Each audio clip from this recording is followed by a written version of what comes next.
Witness history at the closing ceremonies of the World Games with an all-star celebration featuring Alabama's favorite son, Lionel Richie, performing at home for the first time in decades. Joined by Alabama, Jamie Johnson, Bo Bice, Taylor Hicks, Blind Voice of Alabama, Pastor Mike Jr., Ruben Studdard, Young Blue, Martha Reeves, and Worth the Wait. An epic celebration. The closing ceremonies of the World Games at Protective Stadium, July 17th. Tickets are limited and going fast. Get yours now at TWT2022.com. Hello and thank you for joining us. The World Games 2022 will provide a once-in-a-lifetime opportunity for our city and all of our residents and businesses to host the world in the spirit of unity and athletic excellence. We have been working closely with the team at the World Games, as well as our fellow local, state, and federal partners, to ensure the best event possible for our athletes, our visitors, and our community. This is Birmingham's international moment, and we are committed to a world-class experience. That includes making this the safest event possible by protecting the people gathered at our venues while striving to minimize the inconvenience to our community.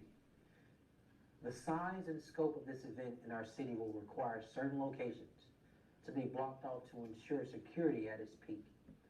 We are committed to providing advance notification to those in our community that will be affected. We've already engaged in face-to-face conversations with our residents and businesses in areas that may see traffic disruptions or closed sections surrounding nearby venues. These conversations will continue in the weeks to come with many resources to keep everyone informed. Today, we will provide you an overview of the perimeter surrounding several venues. I want to encourage everyone to get to know the plan surrounding the World Games 2022. And I thank the members of the news media in advance for sharing this information with our community.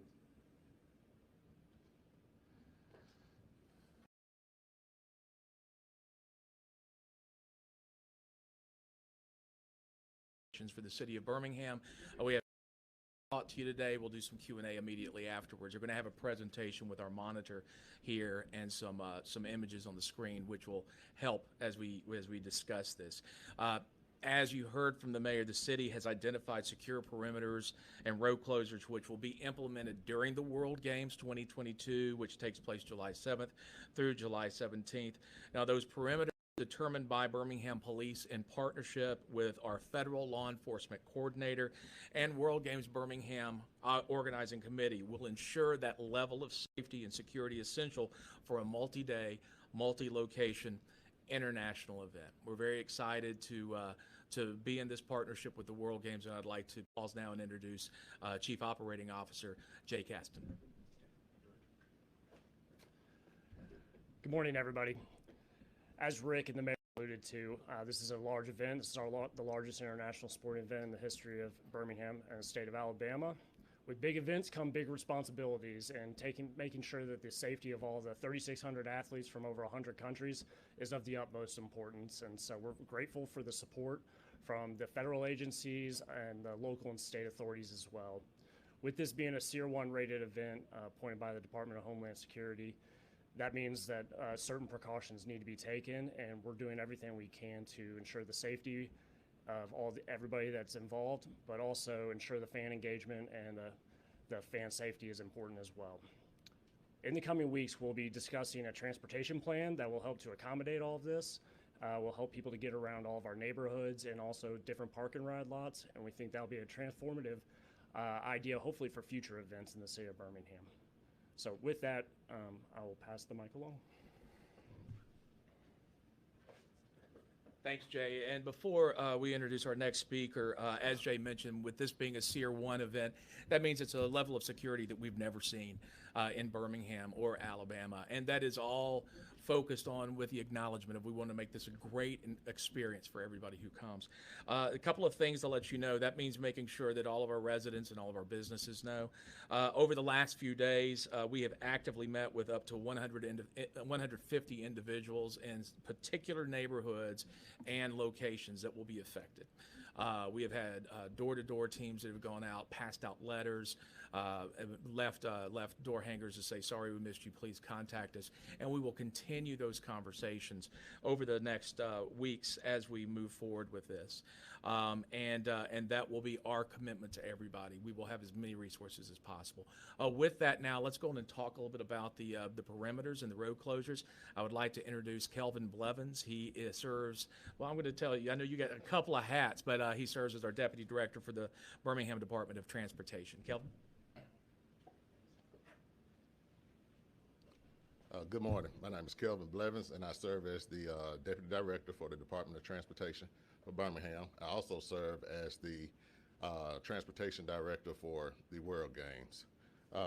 We've been working tirelessly with law enforcement and federal partners to identify a lot of road closures for the safety of these events, and I'll go over some of these closures briefly with you. Okay, this map is the downtown area. This area, some of the significant closures will be the exit at 17th Street.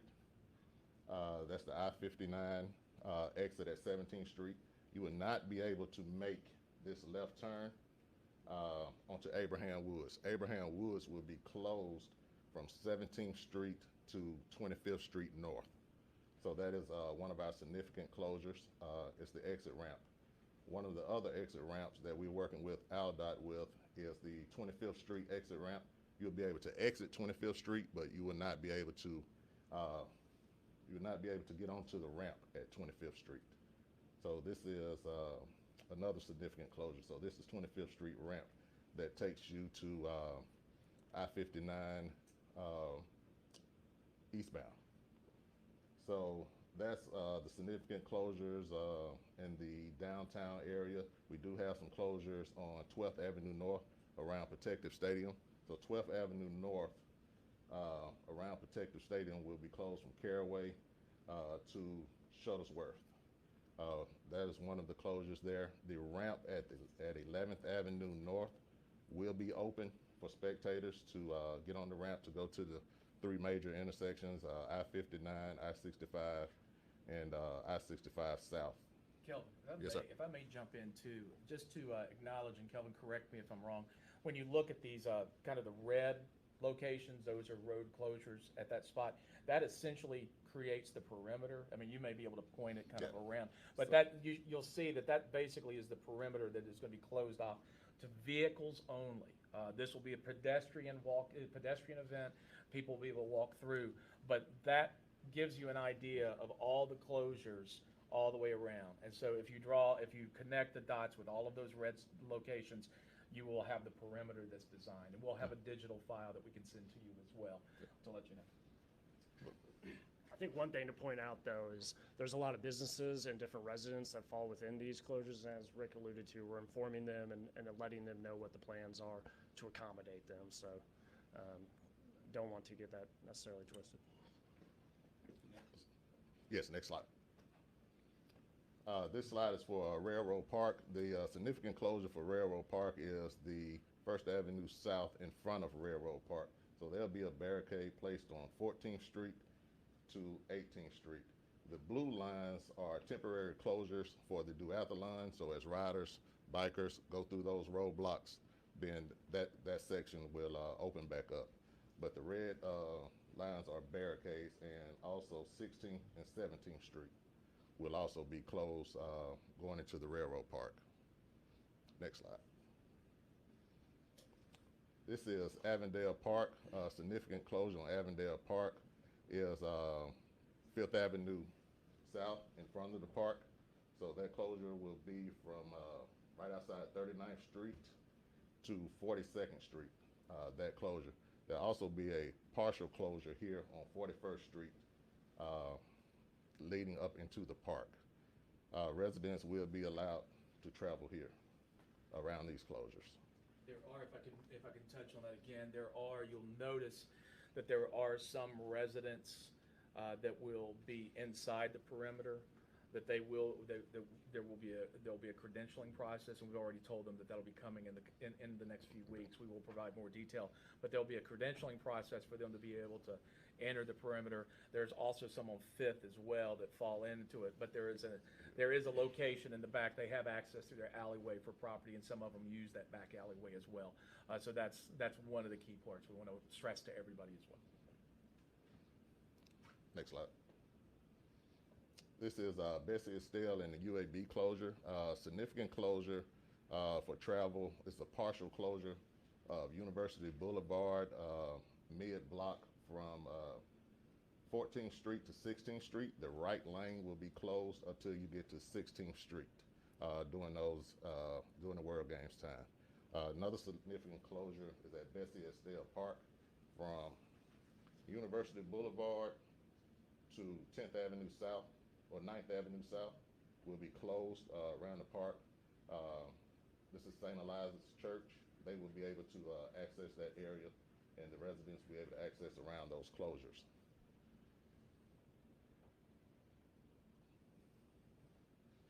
All right. And one thing, Turn it back.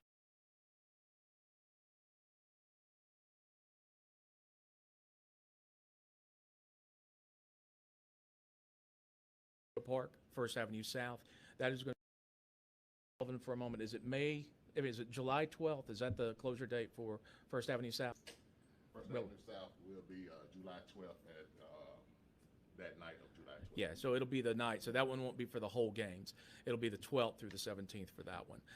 And when he mentioned those temporary closures, it's very similar to, say, a Magic City Classic, or some of the closures may happen during a game at Protective, or another good example, particularly with the Railroad Park for some of the games, would be like a Mercedes Marathon or one of the large running events where it'll be temporary closures. It'll kind of roll along with the needs as well. So with that, couple of things to remind you. We continue to talk with residents and businesses and notify them and have conversations. If we haven't already talked to them, we are going to be talking to them very, very soon. We've been squeezing as many of these meetings in as well as the door knocking as possible. One other thing, remember this is a pedestrian-friendly event, so all of these areas that we're talking about, this is closed to vehicles in these areas. This means pedestrians can move freely through these areas. And the final point is to stress that there will be a transit system. We look forward to announcing the World Games Transit Line in the coming days, and that will address a lot of questions for folks about how to get there. With that, we will pause and take any questions that you may have. And I know it's a lot to kind of go through at this time. I was just going to say, Rick, the two venues that I can think of off the top of my head were not mentioned, Legion Field and the Crossway. Yes, and those are going to be, well, Kelvin, you want to talk a little bit about both of those? You can. As far as the crossplex, all the crossplex closures will be inside the perimeter, but one thing to take in mind, to enter the crossplex for spectators, we have to enter through Lom Avenue. So that's one significant item on the crossplex. Legion Field will be similar to the Magic City Classic, so 8th Avenue West will be closed for during Legion Field events. So it'll be similar, like you said, to the Magic City Classic security. Yes, yes. Yeah, there will be parking on site for flag football for Legion Field, and parking on site at the crossplex also. Any other questions? Yeah, you good, man. One thing I wanted to ask about in particular during all this, when I know they're trying to do the rapid transit project, is that going to work hand in hand with the unveiling of, I'd imagine, what y'all going to do transit-wise, public-wise for the World Games? Yes, that would be part of our transit line that we will introduce later. Yeah, and we look forward, and we will provide. I mean, there's some specifics that are still being finalized on the on the World Games transit line, and we look forward to rolling that out. But we want to finalize those specifics before so we can provide all answers. So that'll be coming soon, and we'll keep you up to date on that one. Yes, sir. One other question. This is dealing with security, obviously. Can you touch on again why this is such a high-level security event, and which firm has the World Games gone with to provide the security at the venues? I know that BPD will be providing some level of security, but which firm or what kind of force should we expect to see at these venues to provide security? Yeah, so obviously, as we alluded to at the Tier 1 rate event, all the police forces will be at different venues, but that will also bring a lot of resources from the federal side of things, whether it be plainclothes officers to other things. In terms of private security, we're going with a variety of firms. Some of our venues have contractual obligations, such as the BJCC has their regular firm, and several of our other venues have that. Otherwise, we've outsourced 4 to 5 different companies to help us with that. Communication-wise, I've heard from a lot of first responders. There's some concern on their end about comms, especially when FCC has already granted countries, some clearance on some of the channels that they share. Is there any effort being made to perhaps alleviate some of those concerns, or are they actually valid? From a comms standpoint, we have the best of the best working on that to ensure that we have proper comms, especially across our public safety. Working with the FBI and the Secret Service and those types, we certainly should have great comms. Working with Jefferson County Emergency Agency here, we're also working with them to ensure we have different, as they call them, farm animals at all of our different venues, that being cows, cell on wheels, to ensure increased service across the major carriers as well. Anybody else? I appreciate it. It's a lot of material, and we know that. And so you'll be looking through it. You'll probably have some follow-ups for us. Like I said, we will provide digital files for you, so you can use those, and you can examine those and use them on your stories.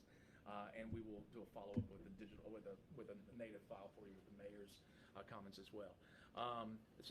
Marie, I believe, has a release for you. We'll provide that. And like I said, a couple of things, as Jay and I both have been touching on.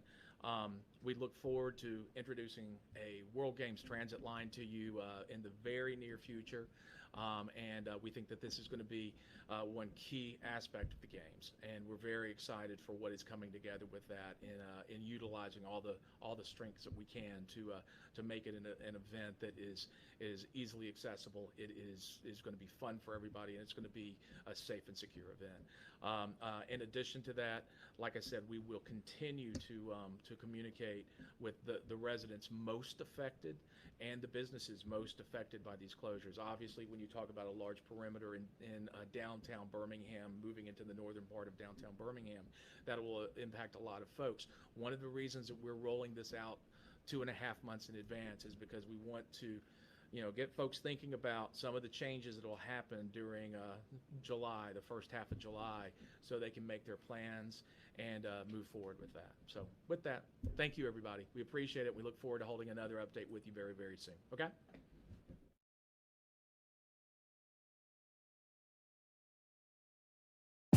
Do you know what's happening in Birmingham? Find out now with the all-new What's Happening Birmingham app. Download today on Android, iPhone, and iPad for free. Get info on everything you need to know about local news, events, businesses, restaurants, and more. Visit our website, what'shappeningbirmingham.com, follow us on Twitter at HappeningBham, or call us at 205-538-4508. Download the What's Happening Birmingham app today. What's Happening Birmingham, your source for everything Birmingham.